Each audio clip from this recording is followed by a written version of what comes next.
നീ ആ കോർണറിലുള്ള കഫ്റ്റേരിയ കണ്ടോ? മുക്കത്തുകാരൻ ഒരു ഷെരീഫിന്റെ കഫ്റ്റേരിയ അത്.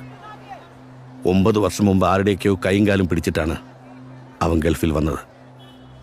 ഓലമേഞ്ഞ കുടിലിൽ കോരിച്ചൊരിയുന്ന മഴയത്തെ ചോർച്ചയടയ്ക്കാൻ പറ്റാത്ത അവസ്ഥയിൽ നീ കിടന്നിട്ടുണ്ടോ? അവൻ കിടന്നിട്ടുണ്ട്. അവന്റെ മൊത്തം കുടുംബം കിടന്നിട്ടുണ്ട്. ഇപ്പൊ അവന്റെ ഫാമിലി താമസിക്കുന്നത് കോഴിക്കോട് സിറ്റിക്കകത്താ. അവിടെ അവർക്ക് സ്വന്തമായ ബിസിനസ്സും ഉണ്ട്. ജീവിതം പഠിക്കാൻ ഒരുപാട് ദൂരമൊന്നും പോകണ്ട ജെറി. ഈ സ്ട്രീറ്റിന്റെ ഒരറ്റം മുതൽ മറ്റേ അറ്റം വരെ വലിച്ചൊരു നടത്തം നടത്താൽ മതി. ഇവിടുത്തെ ഓരോ കോണിലും എല്ലുമുറിയെ പണിയെടുക്കുന്ന മലയാളിയുടെ മുഖത്തോട്ടൊരു നോട്ടം നോക്കിയാൽ മതി. തമാശയായിട്ട് എല്ലാവരും പറയുന്നൊരു കാര്യമുണ്ട്, ലോകത്തിന്റെ ഏത് കോണിൽ ചെന്നാലും ഒരു മലയാളി ഉണ്ടാവുമെന്ന്. അത് തമാശയല്ല.